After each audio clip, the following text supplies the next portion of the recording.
It's taken some work, but I finally have them. The worst of the worst.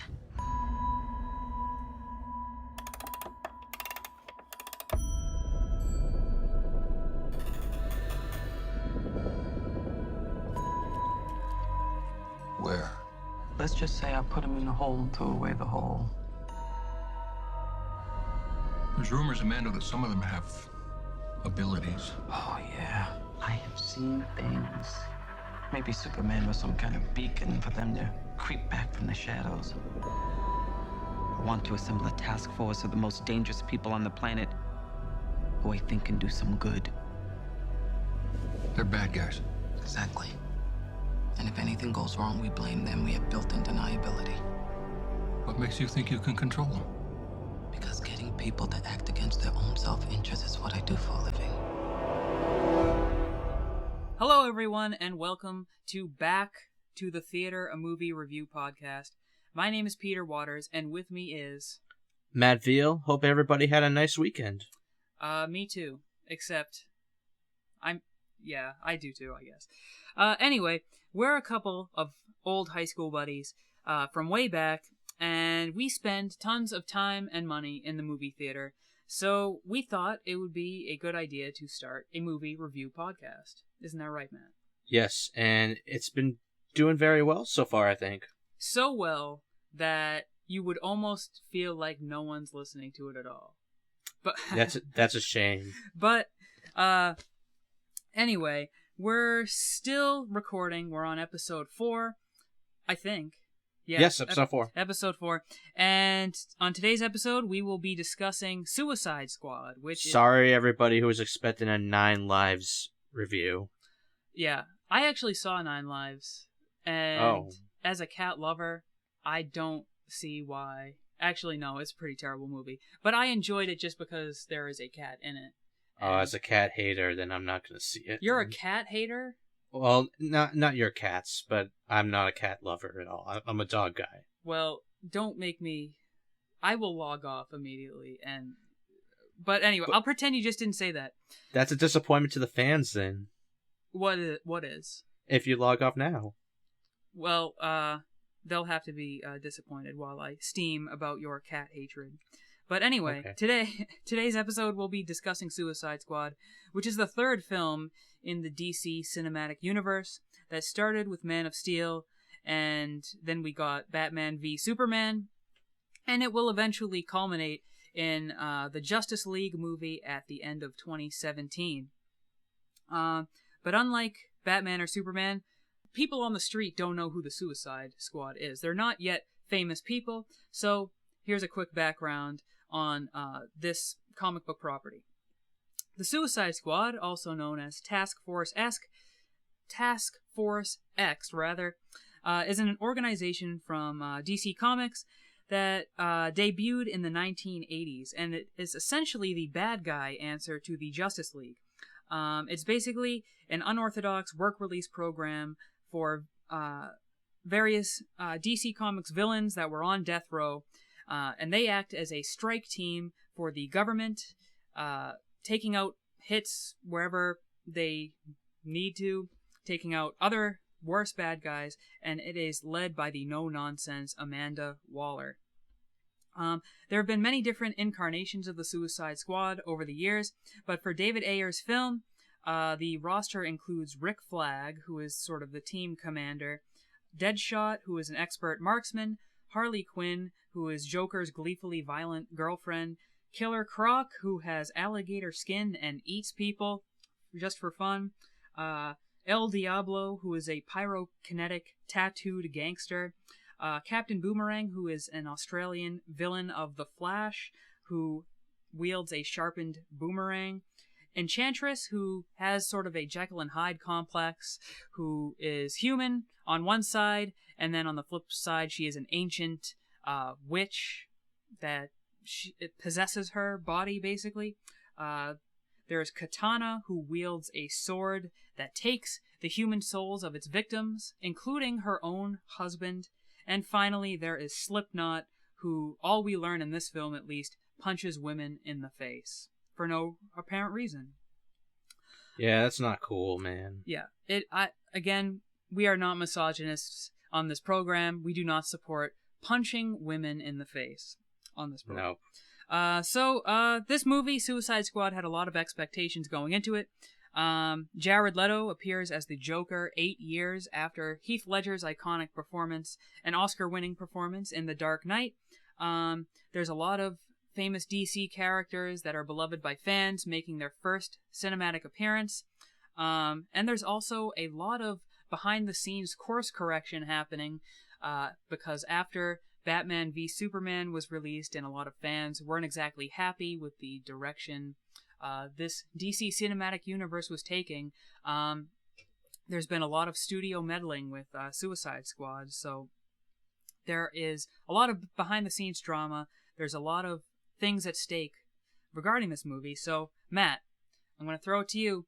What were some of your expectations going into this? What were your thoughts on Man of Steel and Batman v Superman leading up to this?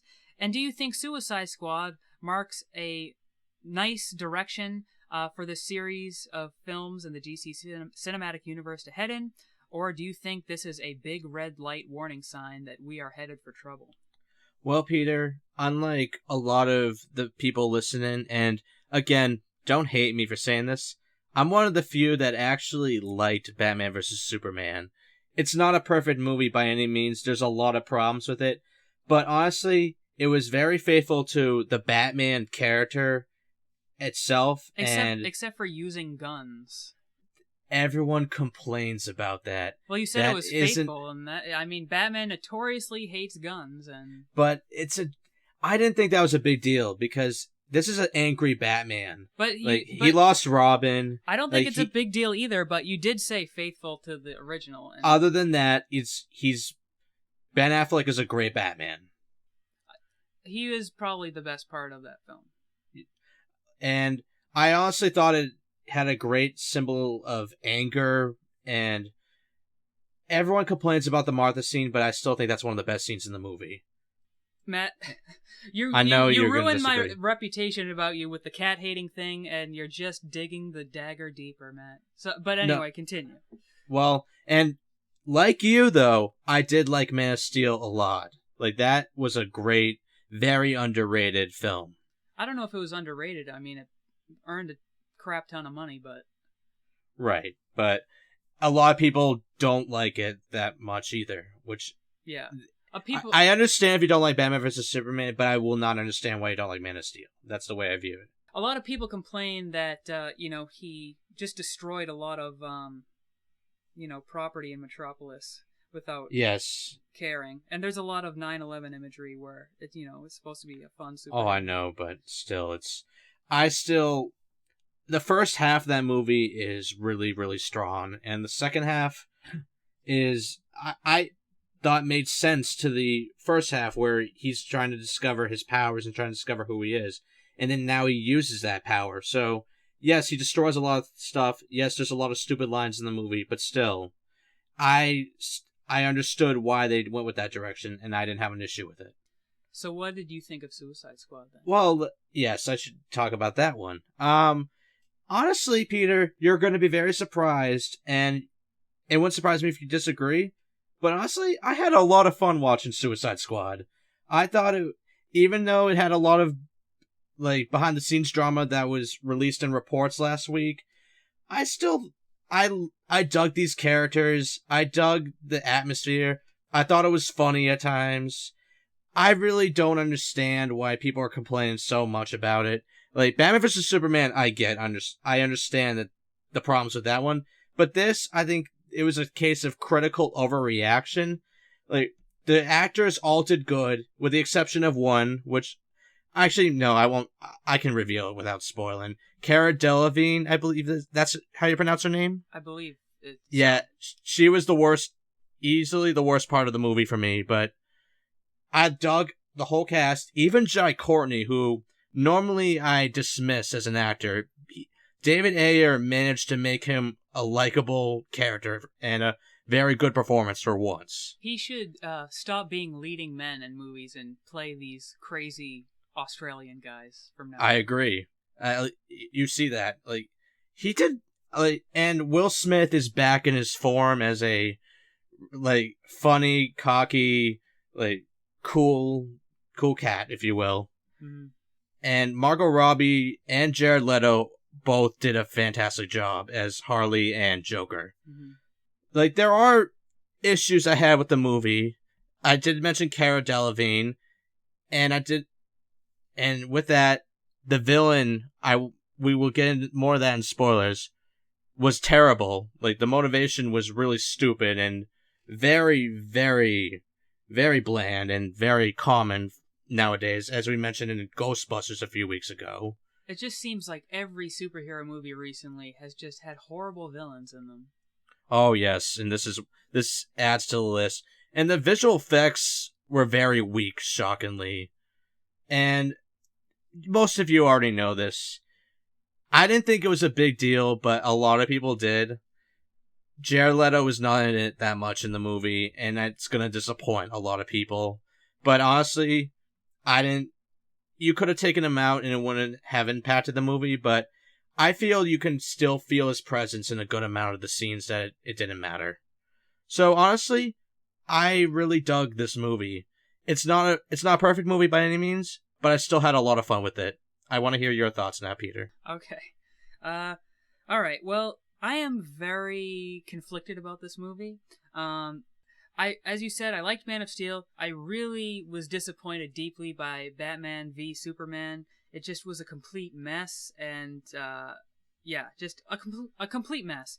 And Which I understand, but the extended cut actually explains a good amount of it from what I've heard. yeah, but I haven't seen the extended cut, but somehow I mean, you can't fix the Martha scene. That's all I'll say. But Don't know. Anyway, but all right. So what worked about this movie? I loved everyone in the cast. I thought it was a perfectly cast film. Give an award to the casting director or whoever's responsible for those decisions. I liked everyone from the biggest role to the smallest role. Even like Ike Barinholtz, who plays. Oh, he was great in this. He I plays agree. like a security guard at the penitentiary. He was like very brief but comic relief. I think MVP of this movie is Margot Robbie as Harley Quinn. I thought she was the best part of the movie. She's one of my favorites for sure. Yeah, I hope she eventually gets her own solo film. Or She is. She is? Oh. Yeah, well, she's leading a female DC movie in the near future. Well, there you go. She plays, Joker's girlfriend and Harley Quinn, and that character made her first appearance in the animated series, and it's sort of one of those shrill, loud roles that in the wrong hands could be very, very annoying, but she sort of played it absolutely perfectly. And she was just like the cartoon in a good amount of the scenes, in my opinion. Yeah, she found the exact right tone and balance to the character. And I also liked Will Smith. He has that same cocky attitude like you said, but I did like seeing him play a bad guy for once. Usually he plays the sort of heroic character, and this one he, plays essentially this hitman villain, and I'm not used to seeing Will Smith be like this sort of evilish badass. So I thought that was a nice change of pace for him, and also a nice comeback for him, kind of. Oh yeah, it's back to the Independence Day Men in Black Will Smith that we know and love. Yeah, I mean, he never went away. I mean, he was in Concussion and things like that. But... He just chose more depressing projects. Yeah. So, and I also liked Viola Davis as Amanda Waller. I forgot to mention her. I loved her as well. Yeah, she was really good. And even though she doesn't have any superpowers, she was kind of one of the most evil characters in a way. Yes. There's this one line where I think Harley Quinn asks her if she's the devil, and I think she says maybe or something like that. Yes, that's exactly what she says. Yeah, she's like, maybe. So, yeah, that's how scary she is, and she has no powers, so she's even scarier. It's like the Batman logic, he doesn't need powers, that's how cool he is. Yeah. So, and I also, like you, loved the overall style and tone of the film. I like that it's edgier and grittier than the Marvel movies, which are generally more colorful and vibrant, like Guardians of the Galaxy, which is a movie this Suicide Squad is regularly compared to because they're both like ragtag team movies. Trying to be goofball on the edge too. Kind of. Yeah. But this one has a much more darker edge, and I liked that. I mean, just the title alone, Suicide Squad, to call the movie Suicide Squad is kind of a ballsy move on Warner Brothers' part, to because they want the widest audience possible, and to make like a superhero film have such a dark and grim title. I mean, that alone is like, I feel like they're taking a little bit more of a risk with this. Yes, they are. Which I like. But at the same time, it's dark, but it doesn't sort of brood around in that very like dour way that Batman v Superman did. Like Superman in Batman v Superman, Superman is miserable the entire film. Like even when he's rescuing people from rooftops, he just looks like very like not happy about it. He doesn't want to be Superman. Like he's not happy at all. And in this one, there's a gleefulness. Like when Will Smith, he's the the sharpshooter guy, when he is holding a gun, it's just like gleeful fun. And like when the characters get their weapons and they're let loose and they can have their action beats, there's a sense of fun that I didn't get from really either of the previous two DC movies. So I really like that aspect of it. So I like the characters and the tone, but the story itself was just an absolute mess yet again. Like it was just a Fantastic Four level disaster, in my opinion. Oh no, I disagree. It's very similar. I mean, the ending might as well be from the same film, but we'll get to that in spoilers. But I think one of my main problems is that the movie really should... I wish it was more grounded in sort of a reality. And there's this one character that... the Enchantress really is the biggest problem with this film, because she's the one... Which we agree on. Yeah. She introduces this supernatural element to a movie where none of the other characters really have any supernatural qualities to them at all. Except Diablo. Diablo, but it's sort of this practical power. He is in control of fire, so it's very limited, whereas, the fact that Enchantress is a witch and she has these sort of vague powers and she can do almost anything with her powers. It's not clear exactly where her powers start and end. She can kind of do anything. It just doesn't fit in with the film, and she plays a huge prominent role in this movie. And I feel like this film would have worked much better if they took the Netflix Daredevil route. And because the Daredevil series on Netflix, he exists within the same universe as the Marvel movies, like with Thor and these ultra superpowered people, but he exists in his own like side area, like in Hell's Kitchen, where he isn't fighting these supernatural characters. I wish the Suicide Squad was like that, because if you think about it, Amanda Waller gets this team together to fight these supernatural beings, but it makes no sense why you would pick someone like Killer Croc or Harley Quinn who don't have supernatural powers. What could they possibly do to stop this force that is like from another dimension? It just doesn't make any sense. Like, if it was, more grounded in a reality, it just would have made more sense. But by the end of the movie, it just all comes loose. The editing is so poor in this movie. The sense of pacing is, to me, it definitely has studio meddling written all over it. Things are totally rushed. It feels like lots of scenes were left on the editing room floor. Especially Jared Leto even confirmed it. Oh, definitely. Jared Leto is barely in the movie. For all the hoopla that we went over about what he's going to be like in this movie, he's barely even in it. And I think certain, relationships are just rushed through, and you really don't get a real, in my opinion, you don't get a real sense of the camaraderie and team building between the different characters, that you feel like there's growth. They really have just one action scene together, and then the finale, and that's really all we get. That's all we have time for. because between introducing everyone and then, setting up the story, there's just not enough time. This really would have worked a lot better as a miniseries or multiple films than cramming everything into one movie. So edits feel jarring. It feels like at times it's edited like a music video. Like huge chunks of the movie are just rushed through. Like especially the Joker Harley Quinn relationship origin. We get just a little, barely a taste of it, and it's like all cut to like pop music, and it's just if you remember from my Star Trek review, there's a certain scene in that film that uses a piece of popular music during a key moment, and I thought it took me out of the movie, and it just felt like they were trying to be overly cool with it. Well, Suicide Squad does that probably over a dozen times, and it just got so, like, it didn't feel cool at all. It just felt like pandering to the audience, like, oh, you know this song, and it had no real meaning at all. Like, every popular song you've ever heard is in this movie. There's like the White Stripes, Eminem, the Rolling Stones, just the most overplayed like radio hits.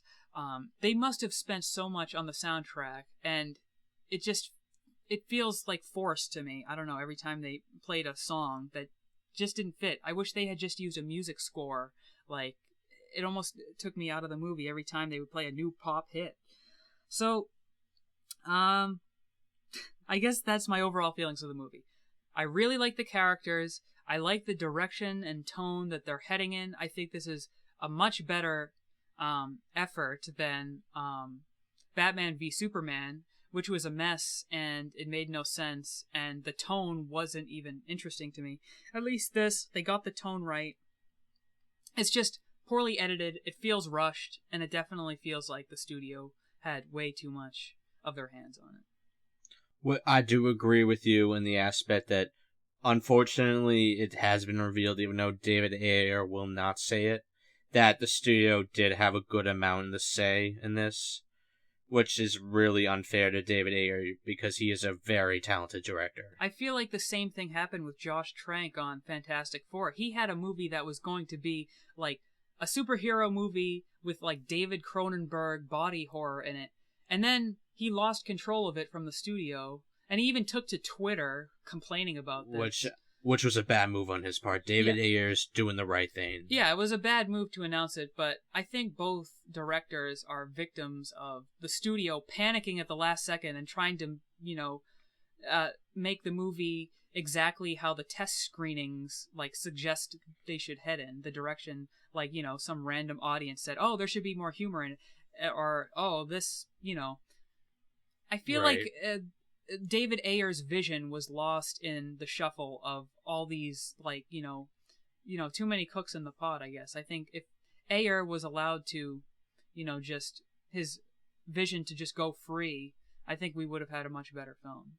We would have had a much darker film, actually, too, because David Ayer's supposed real vision was supposed to be a very dark, up there with the Dark Knight trilogy and Batman vs. Superman dark. I mean, I appreciate the humor, though. Like, that is, like, one of the things that makes this, like, entertaining, but I do think, like, I don't know, it just feels like a complete mess. So that's my general thoughts. I personally really, really had a fun time with this movie. I viewed it like an 80s action flick almost, that you don't really care about the story. It's meant to be stupid fun, and I turned off my brain. I thought it was just fun for that aspect. So what's your final rating then?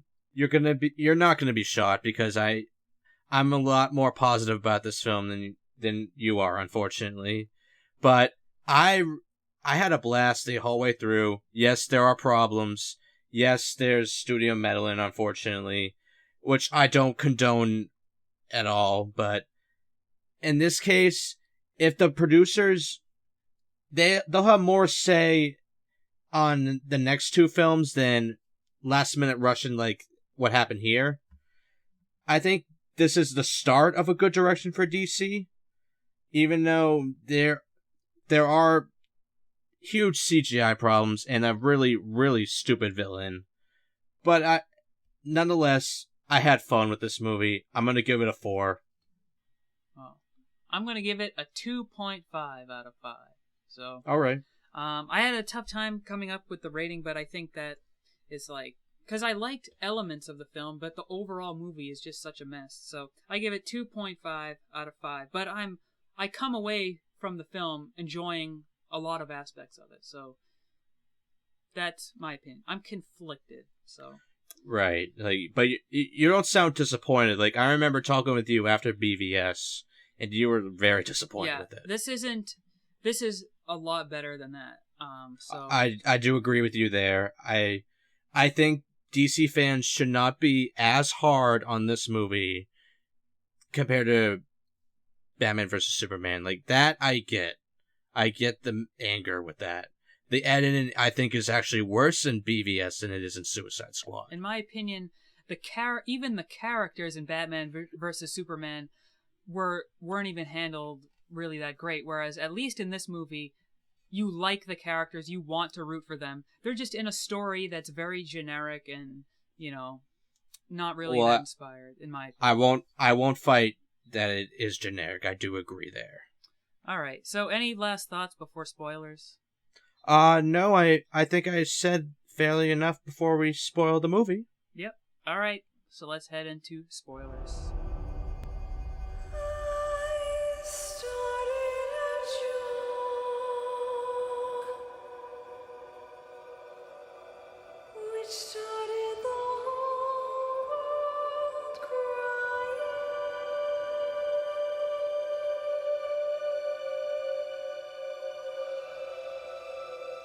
Are you the devil? Alright, so, the movie begins with a series of montages, the first of which is at Belle Reve Penitentiary, and we sort of follow this unaffectionate guard named Captain Griggs, played by Mad TV's Ike Barinholtz. And the first person we see is Deadshot, played by the one and only Will Smith, and he's taunted by the guard with this, I don't even know what it is. It's some meatloaf. It's mystery meatloaf. Yeah, and he in turn threatens the guard, Deadshot, and which basically gives him the go-ahead to strap Deadshot to a chair while guards mercilessly beat him with batons. So, a very brutal introduction to that character, and it sort of introduces him as this guy who doesn't take crap from other people, but also how that could get him in trouble as well. Also, we meet Harley Quinn, played by Margot Robbie, and she's in her cell doing some kind of aerial yoga. I don't know. Gymnastics, that's the way I viewed it. Yeah, some gymnastics thing in her cell. She's a circus girl, so... Yeah, well, I mean, she has no circus training, but she is a clown in a way. Yeah. Because she started as a psychiatrist, and I don't know many psychiatrists who know aerial contortion like that, but... There's athletes in every form, Peter. I guess so, apparently. But, so she, is, beckoned by the guard as well, and she, sort of flirts with him in a devilish way, and when she gets too close to the bars near him, they turn on the electricity, and she gets shocked. So, again, it shows her attitude towards authority, also being, anti-authoritarian. These are the anti-heroes that we enjoy watching, and also the brutality of the, film and the system as well. And then we're briefed even more on these characters when Amanda Waller comes to play. Again, she's played by Viola Davis, and she's meeting with a couple of her associates to discuss Task Force X, which is essentially the Suicide Squad. While she's eating in a restaurant this big hunk of red meat steak, which I thought that was a really fun character detail, that she's sort of this, she's a meat eater and she's ruthless. She's crazy. Yeah. She's a crazy, crazy lady. Yeah, she's even crazier than most of the Suicide Squad themselves. I think Harley Quinn's fairly tame compared to her. Yeah, well, I don't know about that, but yeah, There's a scene later that Yeah. I will bring that up. Yeah. So basically, this is when we get like the very quick rundown of all the characters in a very quick fashion. She has like a little files on each of the Suicide Squad people that she wants to recruit, and we go through them one by one. So we learn about Deadshot even more, his background, in a flashback sequence where he is on a job, like a hit for some employer, and he's about to take this guy out from a distance, with his gun. He's a sharpshooter, and he never misses. And he basically sort of convinces over the phone his employer to double his pay, or he's not going to, shoot the target. And so I don't know. What did you think about that scene? I thought it was kind of badass. Oh yes, like as I said earlier in our general thoughts, like this is the cocky, cool cat Will Smith that we knew and loved back in the 90s. Like, this is a huge return to form for him, and this is a great introduction to this character. And were you gonna mention what happens after that, or? Yeah, after that we get the flashback with his daughter, you mean? Yes, because I personally feel that flashback with his daughter, like I feel the whole film itself relies on him trying to prove to his daughter that he's a good guy, even though she loves him no matter what. And I was personally very touched by that. Because in the flashback with his daughter, he's actually, this is when we see Batman come into the movie. He has 2 cameos. It's over, Deadshot. He has 2 cameos in this film, and 3 3. Well, mid credits. Oh yeah, that's not technically Batman. It's Bruce Wayne. So Batman Okay. technically has 2.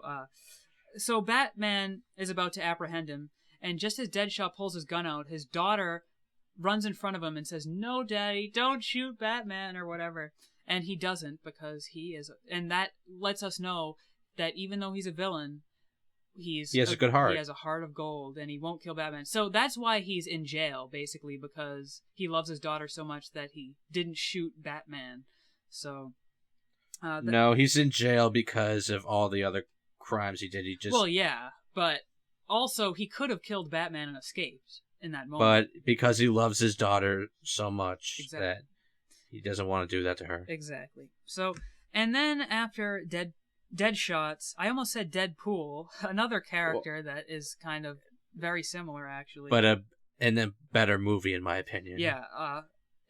I feel like in certain aspects, the marketing really tried to compare these. Oh, absolutely. But next we get this really aggravated me a lot as a fan of the original Batman animated show. We get a very, very abridged version of Harley Quinn's backstory, and her relationship with the Joker, how that started, and I thought this was rushed so badly. I did appreciate that in this flashback, we do get to see, like for half a second, Harley in her original outfit, like from the anime series. I loved that. I was so happy to see that. I didn't expect it at all either. I didn't either. But it didn't really look that great. I'm kind of glad that they went with the design they went with. But it was nice for the fans just to see that. But anyway, we learned that she was a psychiatrist, and the Joker was one of her patients. And instead of curing him, she basically fell under his spell, and very violently he tortures her into what she is now. He gives her electroshock, to her head, basically, with these electric paddles, and then she basically, that's how she turns into whatever she is, now. The Clown Princess. Yeah. So then there's also another part to this flashback where her and her BF the Joker are messing with this gangster in some nightclub where she's stripping or something. Played by Common, nonetheless. Yeah, played by Common, the rapper, and it's very bizarre because I think Joker asks the gangster if he wants to sleep with her. Yeah. And then he turns him down. He says, "No, man, I don't want to get in trouble." That's your girl, man. And then he kills him. Is there any situation where he wouldn't have been killed? Well, in the defense to that, the Joker's a crazy guy. Well, yeah. The Joker's a crazy guy, so is Harley Quinn. So, honestly, as ridiculous as that scene was, I didn't care at all because the Joker is so messed up. But someone wrote that scene. It just was very bizarre. Why would they even include it at all? Like, couldn't they have just, like, done some... I don't know. It was just very strange. They couldn't have come up with anything better. And she's, like, stripping. Like, it's a very strange relationship that they have. Like... Well, they have a really terrible relationship in the comics. I mean, he basically tortures her, and she still loves him. It's very disturbing. Yeah, it's representative domestic abuse relationships. I think it sends very mixed messages because later on in the film, she like is clearly in love with the Joker and will do anything for him. Mr. J. And I feel like by showing him torturing her and doing these really horrible things to her, it sends a really bad message to the youth of America who says, you know. Well, no, the thing is, if the animated series show that as a bad message, then this film does leave out a lot of that abusive relationship that the Joker really has with Harley. Like, it's a really messed up relationship if you've seen this show or read the comics. Yeah. Like, this is not a relationship you want to envy, and I don't understand that half the people on social media are like, I want a relationship like those two. In the movie, they made it very romantic later on in the film. Like, he jumps in the vat after her, and they go to, like, a chemical plant, and he says, will you jump in this chemical vat for me? And she says, oh, yes, I will, Joker. And then he jumps in after her, and they have a very, like, I thought sensual that was moment. That was such a strange scene, I thought. I think they're very... And then she has another, like, moment where she imagines them, like, married life together. So they are deeply, deeply in love, but they're also, you know, they met basically via torture. It's very, like, strange. So, well, the original cut did have a lot more Joker abuse and Harley scenes, apparently. So it would be even worse, in my opinion, then. Like, I wish they didn't have as much of that element if they want to play up that this is like a couple, you know. I don't mind if they're evil together and they do evil things together, but to do evil things to each other, it just, I don't know, it was just very, I don't know, it rubbed me the wrong way a little bit, I think. But no, I understand. But anyway, at the end of that flashback, we also get another Batman cameo. After they kill Common, they're on the road driving away from the scene of the crime, and Batfleck comes out of, you know, wherever he comes out of, and they drive their Joker mobile into the river. It goes out of control. Joker escapes, but Harley Quinn, it's set up that she can't swim, I think, and she's trapped underwater. Batman dives in after her and punches her in the face. And that got a huge laugh in my theater. And that's another moment. That caused so much controversy, too. It's another moment. Like, there's another character that punches a woman in the face later on. There's a lot of very strange, like, violence against women in this film, I think. Like, and that might have something to do with the executive producer, Mr. Zack Snyder. Yeah, I mean, I don't know. I don't think he's like a misogynist, but he definitely has like this immature like view of, you know, relationships. Like Sucker Punch, it's just objectifying, you know, women in that movie, and yes. So basically, that's, you know, Batman punches her in the face, and that's why she's in the penitentiary. And then we get very quick backstories for all the rest of the characters. Really, Deadshot and Harley Quinn are like the two main Suicide Squad members that we care about. And ironically, they're the most well-known actors of the bunch, too. Well, yeah. I don't know if that's ironically, but... well, they had to sell tickets somehow. Yeah, exactly. They had to sell tickets, so of course the two main characters are going to be well-known actors. But next we get Captain Boomerang's backstory, and we get a Flash cameo, because he is a Flash villain. I wasn't expecting Flash to appear in this movie at all. And I don't know if you knew this, Peter. Zack Snyder directed this scene. I didn't know that. Yeah, because they were already filming Justice League at the time, and he's like, you're in the costume. Let's do this scene, and I'll take over. Yeah, I mean, it makes sense. They're shooting all these probably concurrently and everything. Yeah. So I liked this scene. It was just a very simple scene. We also learned that Captain Boomerang has a stuffed pink unicorn animal that he keeps for who knows what reason. I don't know. I just thought he has a fetish. It said it in the his introduction. Yeah, all the characters as they're being introduced, in a blink and you'll miss it, on-screen text has like little factoids about the characters. I couldn't read them fast enough, but they were very funny, I thought. Oh, I thought so too. And yeah, Captain Boomerang has this little pink unicorn. I wish it played a stronger role in the film, like he loses it or the that would have been actually really funny. Yeah, like it wasn't paid off at all, but he does have it, and you see it like a couple times in the film. It's just such a strange detail. And once again, I repeat, I was genuinely shocked that Jai Courtney pulled this performance off. Yeah, I mean, I never knew, liked this guy. I knew he would pull it off from the trailers, but when he was casted, I was like, what? Yeah, I think he needs to embrace his inner Aussie from now on because... Oh, I agree. This was his best performance to date. Definitely. We also meet El Diablo, played by Jay Hernandez, who, I've always liked him as an actor, and I wish he would get more roles. And he is basically a pyrokinetic gangster, again, like I said, and he's the most moral of the villains, because he actually isn't caught by Batman or the Flash or any other DC hero walking around. He turns himself in because he accidentally kills his family in a fit of rage. Oops. And honestly, we'll get this more in the bar scene, but I think if Deadshot's my favorite character, Diablo's my second favorite, because I really was impressed with Jay Hernandez. I don't know. I think Harley's my number one. But Harley's very, very up there, too. Yeah. I thought he was fine. It's a very simple story. I mean, he literally is a gangster. His wife learns that he's a gangster, and she, doesn't like that.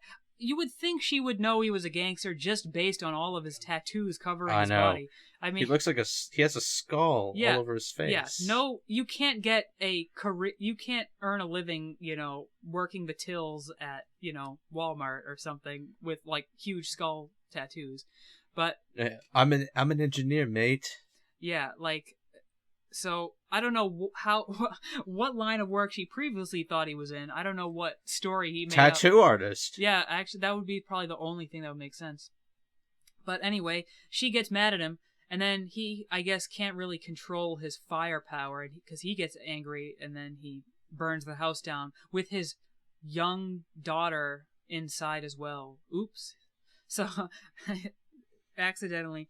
So that's his backstory, basically. He's just this regretful guy who realizes the extent of his powers and he uses them responsibly, as Uncle Ben would instruct.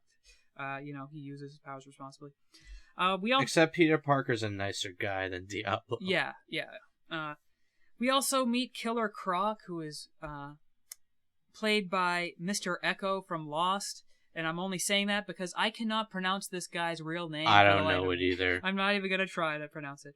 But he is basically an alligator. This was the character, when I heard he was going to be in the movie, I was most afraid they would mess up because of the lizard in The Amazing Spider-Man. I thought he would look exactly like that, just this CGI thing. I loved his makeup. The makeup is absolutely amazing. As a Batman fan, Batman is like my favorite superhero. As a Batman fan, they made Killer Croc look better than I could have ever imagined. Like, especially, like, the animated series Killer Croc just looks like a gray zombie. It, like, looks lame. Yeah. In this, it looks so cool. He actually looks like a crocodile. It looks so cool. And his character is hilarious. He's kind of a comic relief. Beautiful. Yeah, there's a scene. I thought that was a funny scene, yeah, too. He's, notoriously not a good-looking person because he does look like, basically, this monster. And he also likes watching BET. The I think that stands for Black Entertainment Television. Yes, it is. Yeah, so he likes watching, rap music videos with big booties in them. So I just like that character. He's funny and he looks super cool. Mr. Echo from Lost did a good job underneath all that makeup. You can't tell it's him, but he did a good job. And the sort of final teammate that Waller picks is Enchantress, who started her life as an archaeologist who accidentally, she's like in some temple, and I don't know what archaeologist would ever do this, but she basically breaks this artifact. She twists the top off of it like it's a Coke bottle and accidentally releases this evil spirit that possesses her and turns her into evil Enchantress, like the evil witch thing. So she's Jekyll and Hyde, basically. Oh my goodness. I thought this was so dumb, like that she... Yes. What archaeologist would go into a ruin and just like break an artifact like that open? Like, wouldn't you delicately like have like, gloves and put it into like, a little baggie or something? Well, I didn't think that. I repeat, I was just not impressed with either side of Cara Delevingne's character at all. I thought she looked cool. Looked really really cool. She looked good, but that's it. Yeah, and she carries around her own heart. That is like the power of the evil side of her, is this like heart that Amanda Waller keeps locked under this steel briefcase thing. And whenever the evil witch is like doing things that they don't like, they just basically stab it repeatedly until she turns back to normal. Yeah. I don't, I'm sure comic book fans understand it better, but this whole thing just seemed ridiculous to me. And again, her character, even though she looks so cool, the whole, like, when she turns into the witch, the way she turns into the witch at first, it's like during this board meeting, and I don't know how to describe it in audio form, but she basically clasps her hand together, like the evil side and her normal side, and they like flip. I don't know. Yeah. You know what I mean. I thought it was weird too. If you saw the movie, no, I liked that switch. I thought that the way that was handled was very creepy and very cool. And again, the whole design of this film I liked, but the character itself and her vague powers and the idea of the character, like, I don't know, it didn't work for me. So, and then we also learn that there's Colonel Rick Flagg, who is sort of he works for the government, and he agrees to help lead all these crazy people because he's in a relationship with Enchantress that we learn. So that's a very strange relationship right there. Your girlfriend will all of a sudden turn into this demon, like, right, sporadically. And I don't know if you knew this, but Tom Hardy was originally going to play this role, but due to The Revenant, he had to drop out. I think he made a wise choice in that decision. I mean, he earned an Oscar for The Revenant. No, he didn't. I mean, he was nominated. Yeah. Yeah. So, there you go. So, did you think that this was too quick, the way they introduced the characters? No, I actually thought it fit perfectly with the tone of the movie, the goofy, fast-paced, fun side of it. A lot of people are complaining that it was jarring and so all over the place. I didn't feel that way at all. I had a good sense of the characters, and all the stories I thought were fine, and I liked the backstories. I actually loved both the Batman and Flash cameos. I agree with you. The only one I really wish they spend more time on is the Harley Joker one, because that one is way more important to the overall, like, DC universe, and it was just so rushed, and it's so disappointing because I feel like they're never going to revisit that period of their relationship again, and I really wish they spend more time. No, I think Ben Affleck will be willing to do that in his solo movie. I don't think so. Like, it's past, it's over. They've shown it already. I don't think it's ever going to happen. So, but whatever, we'll never know. So until it happens. So yeah. Basically, Amanda Waller, in order to convince the government to go along with this plan, she demos the power of these people by bringing Enchantress into this boardroom at the Pentagon, and she like disappears and then comes back with like this manila folder with like private top secret documents from Iran. Yeah. So I guess she has like flash-like powers as well, or like Nightcrawler powers. She can, teleport. She can, again, she's kind of like, does it all. She can dance. She can jive. Okay, let's move on here. Let's move on. No, I thought that scene personally was fit in with the goofy, random tone that this movie had. I don't think that scene was playing for goofs at all. It was like it wasn't, but I thought it fit in with that. So you liked it because it was unintentionally goofy? Yes. Oh, well, I think that's bad if what you're going for is serious and it comes off as just dumb. But I don't know. I thought it was really dumb, and then they stab her heart to make her like calm down. It's just so ridiculous. I think they stab her with like a pencil or a pen or something. It's like, what is going on here? She has the heart and she gets stabbed with it. Let's see. And then they agree to it. They're like, oh, we're so impressed. All they needed was that one demonstration, and they give the okay to go with this plan. Well, that's how it works, Peter. When you give the people what you want, you get rewarded. But it's just so, like, this whole plan, the whole idea of the Suicide Squad is not very responsible whatsoever from the government's point of view. Oh, no, it's not, but there's no way this would work in real life. Like, No, it basically wouldn't. taking criminals, letting them loose, and, like, giving them weapons. Like, this whole idea is just so ridiculous, like, from the very beginning.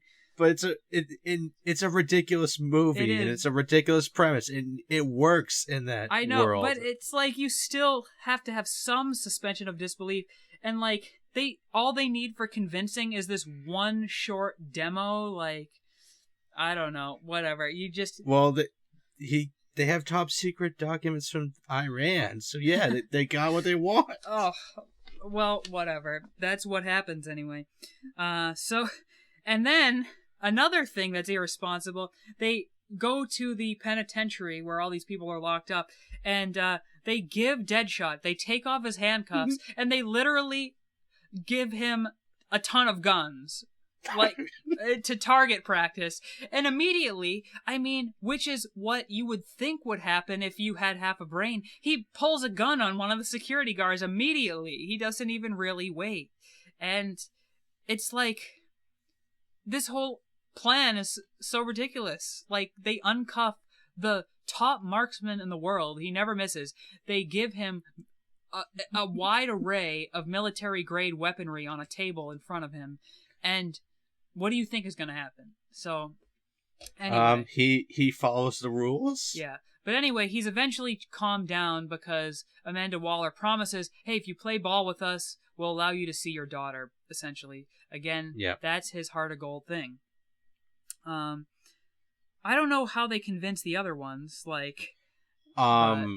They really don't, actually. They just wheel them out. Like, Harley Quinn is strapped on this, in a wheelchair. Killer Croc is, like, strapped to, like, a Hannibal Lecter, like, thing. Like, and so, I don't know... And Captain Boomerang's in a body bag. Oh yeah, that was hilarious. He's basically like how the U.S.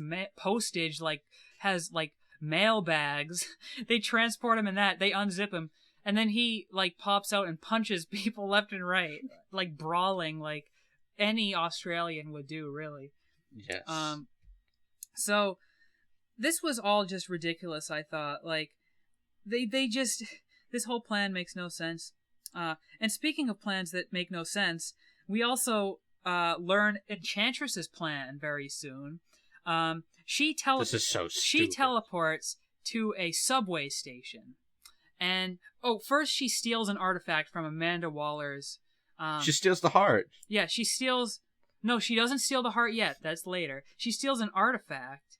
It's so easy too. Yeah, she steals an artifact which happens to hold the soul of her brother, named Incubus. She goes to a subway station. She unleashes her brother's soul onto some random dude, and the random dude turns into this giant, ghostly, like metal samurai thing that's like 10 feet tall, and he basically just destroys things with like energy beams. And can I add, he looked really, really stupid. Yes, extremely stupid. It was a poor design. It reminded me of the 90s Mummy movie. The 90s Mummy movie, I like the design of the 90s Mummy movie. I love the movie, but it doesn't hold up well visual effects wise. I can't even think of a way to describe this thing. It just kind of reminded me of like a samurai or something, like, I don't know, like something out of like a 90s era PlayStation 1 video game almost. Like that's a good description it's like too. A featureless face and like this large hulking armored body. It just looked so like weird and not interesting, and he has literally no personality because doesn't even have a face really. And this is the beginning of where the movie totally lost me, is with this plan with Enchantress and her brother just destroying things. They have no again, so many of these movies, like big spectacle Hollywood action movies, the villains have no motivation. They just want to destroy things for no reason. We don't understand why they want to destroy humanity. They just want to destroy all of humanity. We mentioned this with our review with Ghostbusters, and we're going back to it again. Yep, it's the same exact plot. Like, villain wants to destroy the world for no apparent reason at all.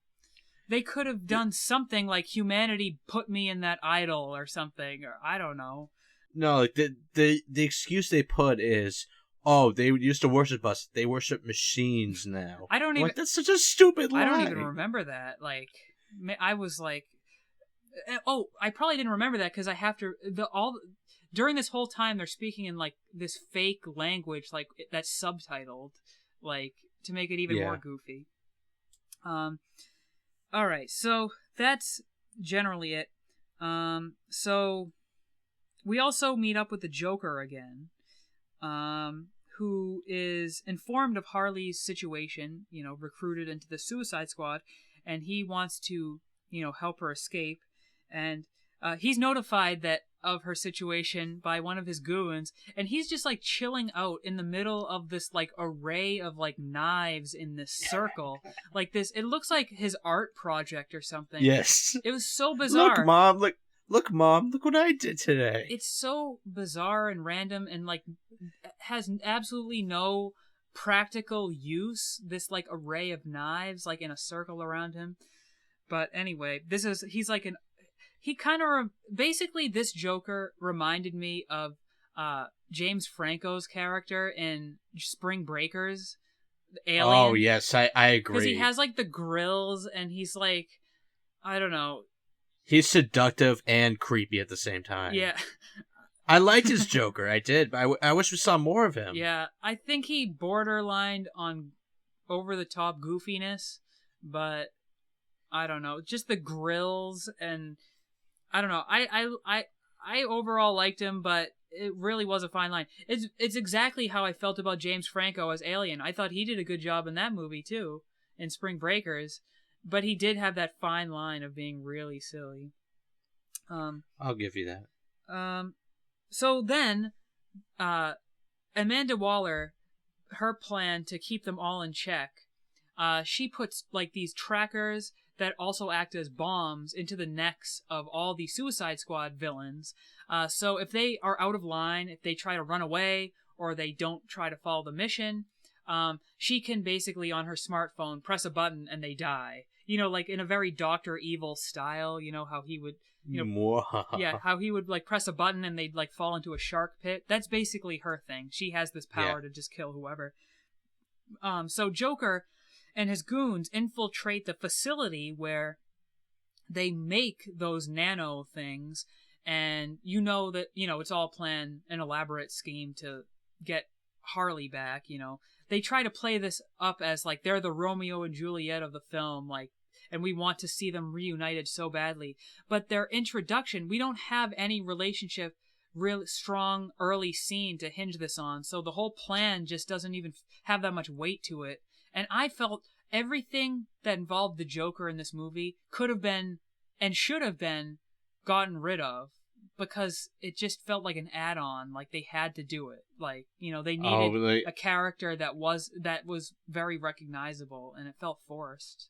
I agree with you that this movie could have done without the Joker, but I honestly liked every scene Jared Leto was in. I thought he stole the movie for me, and Oh, I didn't at all. I thought he was like barely in it. Like I felt like he was just nothing in this movie. Like I didn't think he was nothing at all. Like I enjoyed every part Jared Leto was in.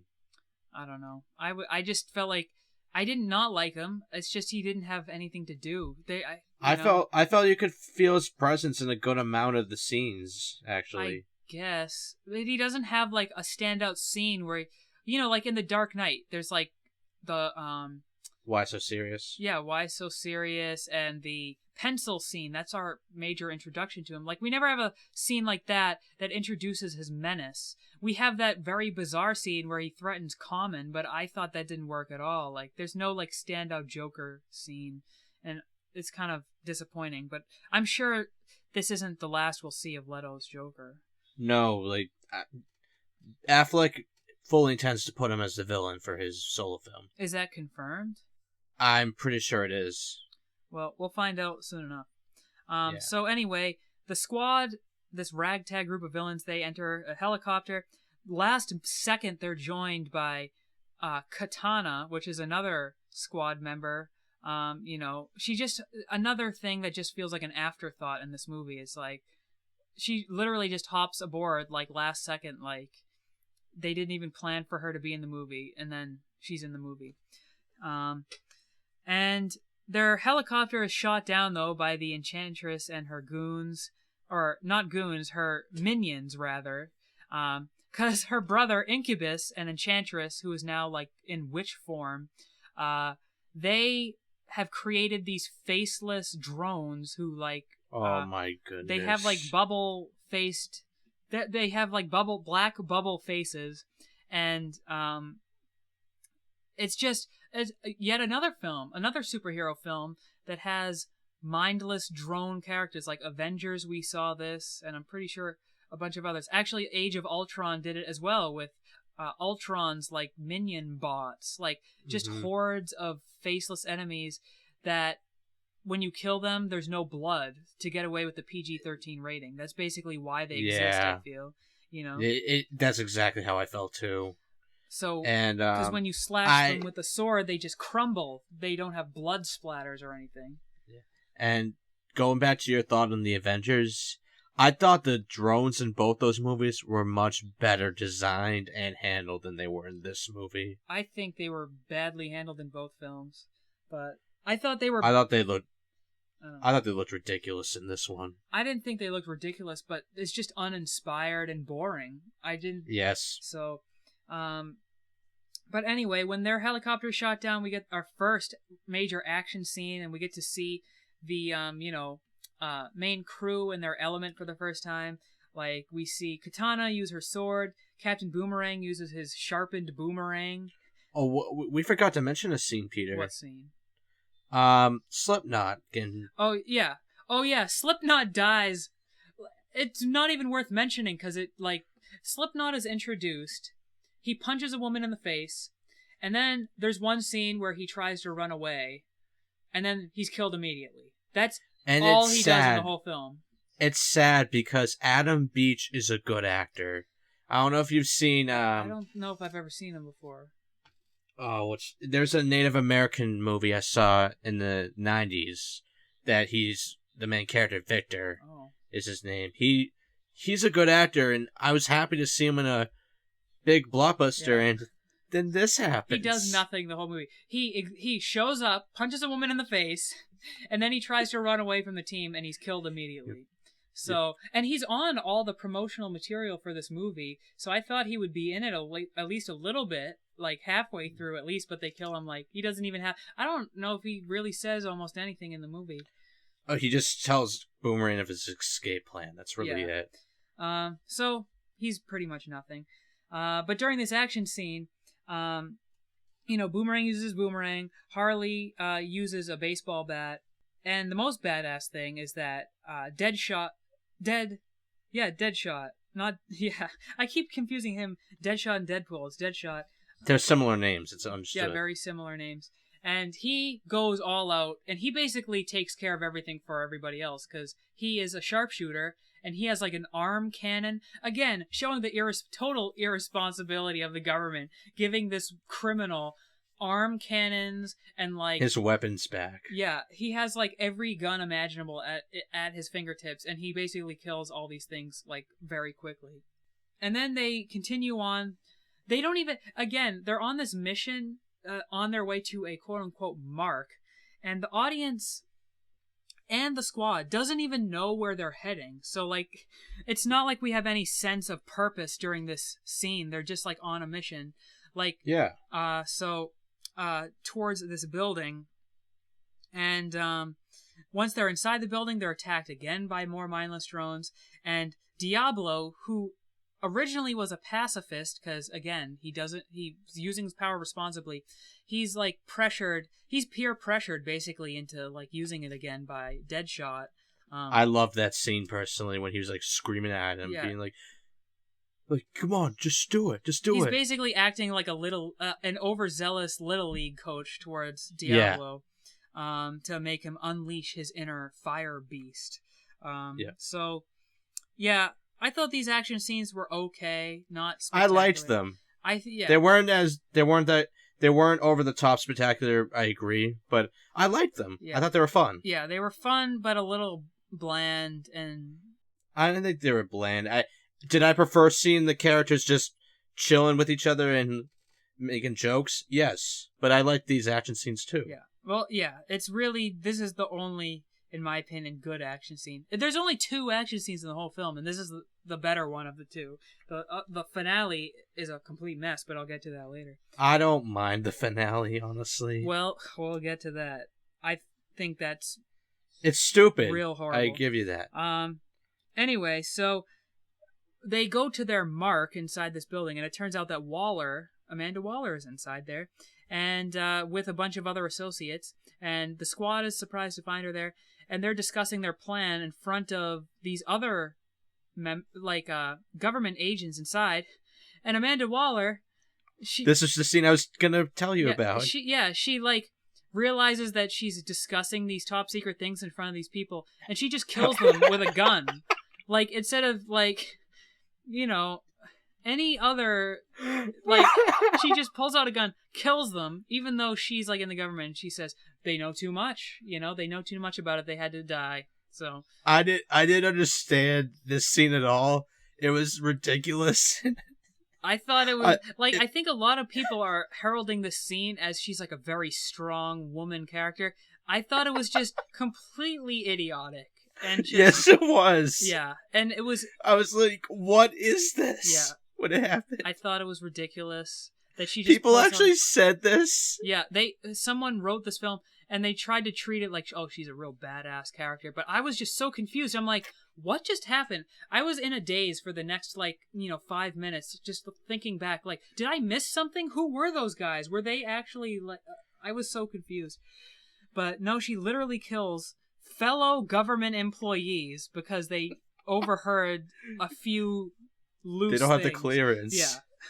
So, anyway, and it doesn't even make sense because she knew those people were coming to find her. Like, it makes no sense, but whatever. I thought, I repeat, that was easily, out of all the scenes of the movie, the most out of place, what the heck scene out of them all. And then Waller updates them, basically saying, we got to go after Enchantress and her brother, who are wrecking havoc on the city.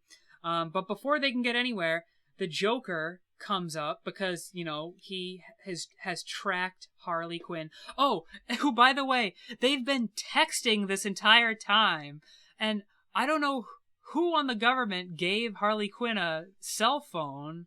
That is another thing that makes no sense. How does she have a cell phone to communicate with people? Like, she's texting the Joker throughout all of this, saying, we'll see each other soon. Okay, bye. I don't know. A lot of people I've talked to also think that was a really ridiculous thing. Yeah.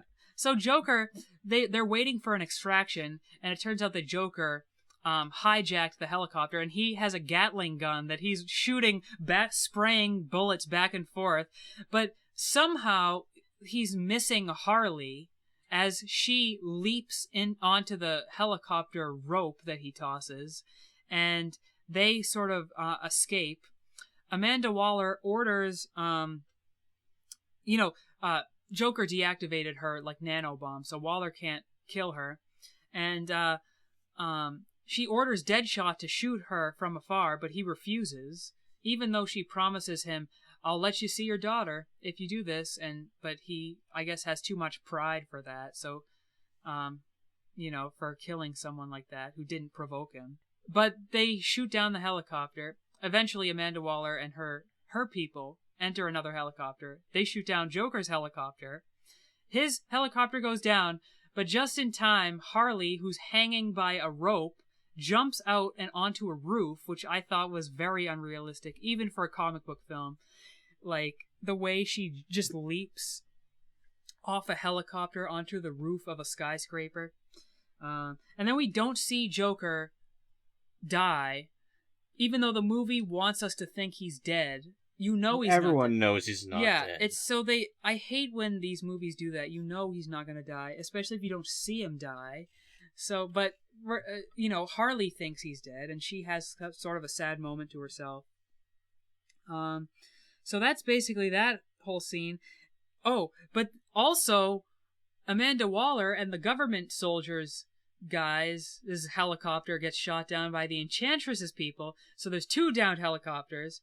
And then Amanda Waller, she has Enchantress's heart, so that's when she is abducted by her and the bad guys with the heart. So now the Enchantress has not only her heart, which will give her more power, but she has Amanda Waller, which she hooks up to like energy beams to extract everything that she knows as well. So I don't know exactly what information she gets out of her, but she gets something out of her. Mm-hmm. So this is when, everything seems to be going to, heck. And the squad basically convenes at a bar. And this is the scene that everyone says is the best scene in the movie. I thought it was just okay. Oh, no, I actually agree with the majority on this. This was the best scene in the movie. Basically, Deadshot's like, I need a drink. They meet in, like, the bar area of this building, and they're just chilling. It's very much in the same spirit, I feel, as the scene in Avengers Age of Ultron, where they have that party, and all the Avengers are trying to pull up Thor's hammer, and they're just chit-chatting around. It's very much just this hangout scene, and it is one of the few times we actually get to see any character interaction between the Suicide Squad themselves. And I did like the scene, but again, it just not enough of it. I wish we had more of this interspersed throughout the whole film, so it meant more. Like, this is really the only, like, team building moment we have in the entire movie, like, between the characters. And it just felt very simple, and definitely like they cut out, exchanges of dialogue within the scene as well, I felt like. Right. But yeah, this is where Diablo, explains all about his background and how he killed his own family. And, Killer Croc has some funny lines too. Like, he says he's beautiful, even though, and Harley Quinn has a very impassioned speech saying, like, we're the bad guys. No one cares about us. We're like, scum or whatever. So that was the scene that actually solidified Harley in my mind as something more complex than just like this simple female Joker. She actually has, something. Feelings. Yeah, she actually has feelings, even though she's insane, and she has this very childlike glee and super violent, but she does have a sort of layers in this film.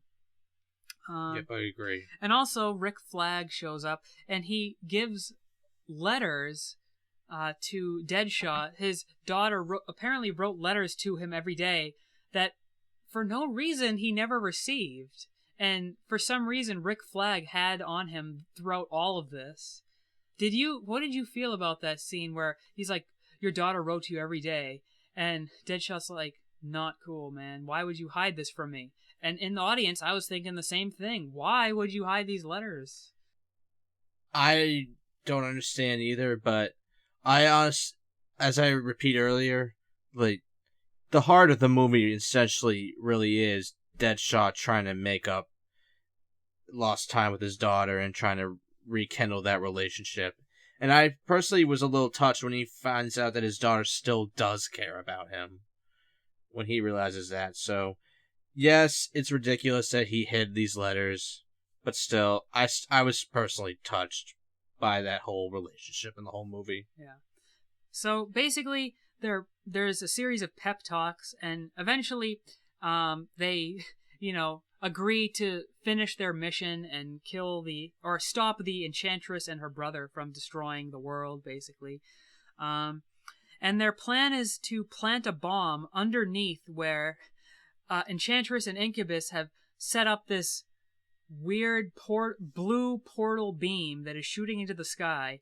This image that is recurring in so many films recently that it's ridiculous. Fantastic Four did this. Transformers did this. Avengers did this. Independence Day did this too. They recently. were like the original ones in '96. They did the big blue beam. Mm-hmm. And it's just this generic thing that shows up all the time, and I don't know why. This mystical blue beam shooting straight up into the sky. It's like, it means nothing in every film. It's just energy. It's just pure they love energy. Blue. And it's always blue for some reason. And so whatever that is, that's the source of their power, I guess. So they plant a bomb underneath it, and they use Killer Croc, because he's a crocodile somewhat, to swim underneath the sewers and plant it, while the rest of them sort of try to get them to stand over a certain area when it's detonated. So, they kill them. They take them out. They're the Suicide Squad, and they got to do the dirty work or whatever. So then they go up to where Enchantress is doing some sort of strange belly dance, and her brother is just looking like a CGI mess, and they're sort of hypnotized by Enchantress, and kind of like the Wizard of Oz, they dream of what they want most in life. Deadshot, so they all have like very brief visions, which I thought was weirdly, like, it felt out of place. Deadshot's his vision is that he kills Batman, and he's also with his daughter. Harley sees a scene where she and the Joker don't even look crazy. They look completely normal, and they have like this nuclear family married life. I thought that was very bizarre, that's what her inner desire was, like, to have a very normal life, because she's one of the craziest characters in the movie. Like, you'd think she'd want to embrace her craziness, but I guess not. No. Like, I liked this scene, actually. It shows that, it just shows that, yeah, they're villains, and yeah, they're bad, and they're crazy and all that. They're human, too, on the inside. I thought they pushed too far in that direction, though. It really felt like, because it's like every, like, prison movie or movie where there's, like, bad guys, quote-unquote, in it, and then it's like, oh, they're all innocent deep down. They all have a heart of gold. It's very much like Orange is the New Black. Like, on that show, the prison show, like, every single character gets, like, a backstory, and every single one isn't really a criminal. They're just misunderstood, and, like, it's a movie about villains. Can't there be, like, one guy who's actually, like, crazy and wants to kill people? I mean, Joker is kind of like that, Right. But we don't hardly see much of him. Everybody on the squad is, like, just misunderstood or, whatever, and they're really heroes in the end. I wish they made them more of just straight villains, and, you need to, like, leash them or something. I don't know. Right. I mean, they do some of it, but not enough of it. They really just feel like misunderstood heroes that were in the wrong place at the wrong time. Right. Eventually, and this is another really dumb moment, but Diablo, he sees himself with his family again, but he's the only one who's, like, unbroken by her, belly dancing hypnotism or whatever, and he, inexplicably, turns into a giant Native American-looking thing. No, it was the devil. It was the devil. That's the way I Oh, viewed the it. devil. But it was wearing like a headdress that made me think of like a Native American. And he grows just as tall as the evil incubus guy. They have like a wrestling match together, and eventually he pins him down long enough for Killer Croc to explode the bomb underneath, and then they both die. So I thought that was really dumb looking, and I do agree that was dumb, but I actually felt touched by, his sacrifice. yes. As generic as it is, I actually genuinely felt touched, and I thought felt saddened that he's not going to be in the maybe next movie. I would have been touched if he didn't randomly turn into this giant flaming creature that made no like there was no indication that he could do that earlier in the film, like, right, and then he turns into that, like, it just came out of nowhere, and it just made it like feel really stupid to me. Mm-hmm. Anyway, but then they still have evil enchantress to deal with, and she, is trying to still hypnotize them. Oh, join my side. You can have whatever you want if you just join me. And at first, Harley Quinn seems like she's actually going to like give in to her charms. Because again, her pep talk earlier was like, "We're the villains. No one cares about us." So she's, semi-convinced because she says, well, what do we have to live for anyway? But really, it's a bluff. And then she kills her. She stabs her. And Enchantress as she walks close to her, and then in slow motion, Killer Croc, he must have got out of the sewer.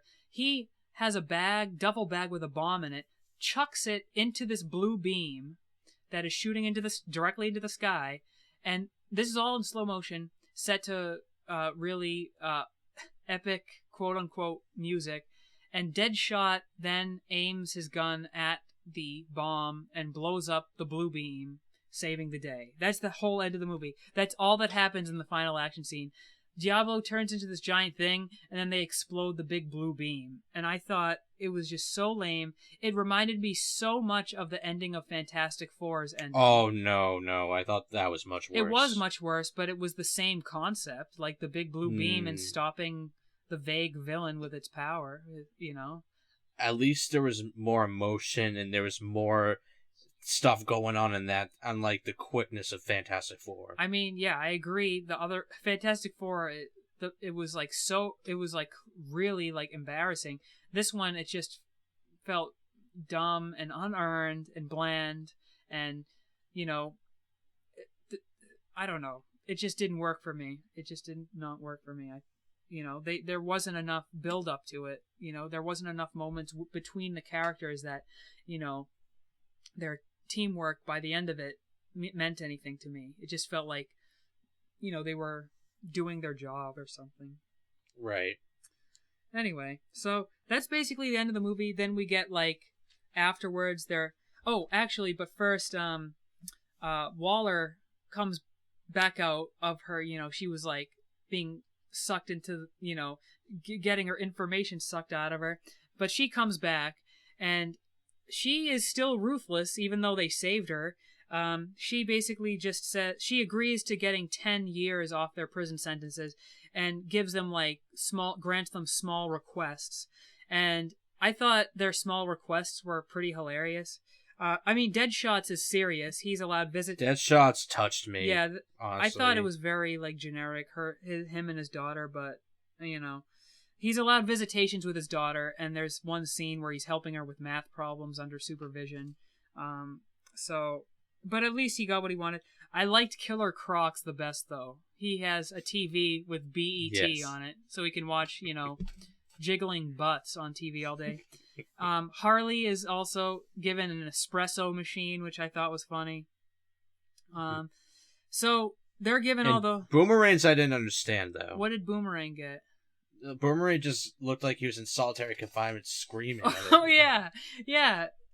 I don't think he was granted anything. I think they just because he almost escaped twice. Yeah, so they put him in solitary confinement. So that's too bad.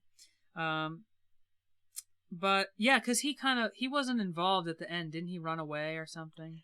No, he ran away and then showed up in the next scene. I viewed that as a whole comedic element thing. Yeah. But anyway, that's basically the end. They kind of all get a little bit, but they're still, criminals in prison. And, but at the very end, we find out, oh, surprise, surprise, Joker's still alive. And then he like blows up one of the walls of the prison and helps Harley escape. So you know that Harley and Joker are on the run together, escaped from the prison, basically. And that's the end of the movie.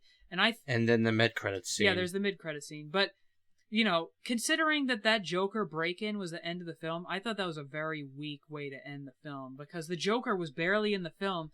To have him end the movie just felt cheap to me, and it made it feel like sequel setup so badly. Like, I just really wish they ended it more on, them ending up as a team or something like that. I don't know. I wish it ended like that too, but I repeat, I didn't mind this. I thought it was a fine ending.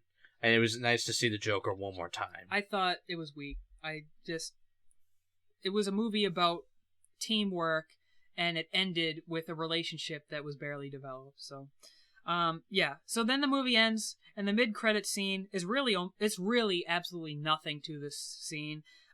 It's pretty much setting up the Justice League. Amanda Waller gives Bruce Wayne a couple files on the Flash and Aquaman, who we know is going to be in that film, and she tells him to stop working nights. And he says, she should shut the Suicide Squad program down because he's getting a bunch of friends together. So yeah. So that's pretty much the end of the film. I guess my question to you is, would you want to see a Suicide Squad 2, or you think they should just go right into like these other heroes and they should drop Suicide Squad altogether? I would love to see a Suicide Squad sequel, personally. I think David Ayer should come back and get more creative control, because I know it may not happen, because look what happened with Trank with Fantastic Four. It ruined his career. It won't happen with Ayer, but I do think that if given a second chance, he can tone up on the comedy more, because he understands that's what the fans who did like this movie liked. Yeah. I think my problem with the film was not from Ayer's vision, is definitely from what I perceive as studio meddling. Like, that is definitely what I think, because the way it's edited, the story is... Well, I mean, the story... I don't know who wrote the movie, but... David Ayer. Oh, he wrote it? Okay. He wrote it in 6 weeks, apparently. Right. They didn't give him time at all. Then he definitely gets some of the blame. But in terms of his visual vision, his visual vision, that's real, eloquent to say that. But I thought his conception of these characters was really well handled. So maybe if he, has a better story to work with, if he has time, now that the characters are developed, now that he doesn't need to introduce them for like 35 minutes in the movie, and he can let it breathe a little bit, I think the sequel would definitely be better. So, right. Any last thoughts before wrapping up? No, but I'm gonna plug in my blog at vealvision@wordpress.com. Check out a wedding video I did a couple weeks ago of an old high school classmate of me and Peter's. Yep, and you can find my movie review blog on Talking the Talkies with Peter Waters. Just Google that. And also you can follow me on Letterboxd at pwatersnh. Next week we will be reviewing a movie about cartoon wieners called Sausage Party from Seth Rogen and Evan Goldberg. So we'll see how that is. I hope it's funny. All right, so that wraps it up for this show. All right, take care, guys. Bye. Know what they say about the crazy ones? Huh?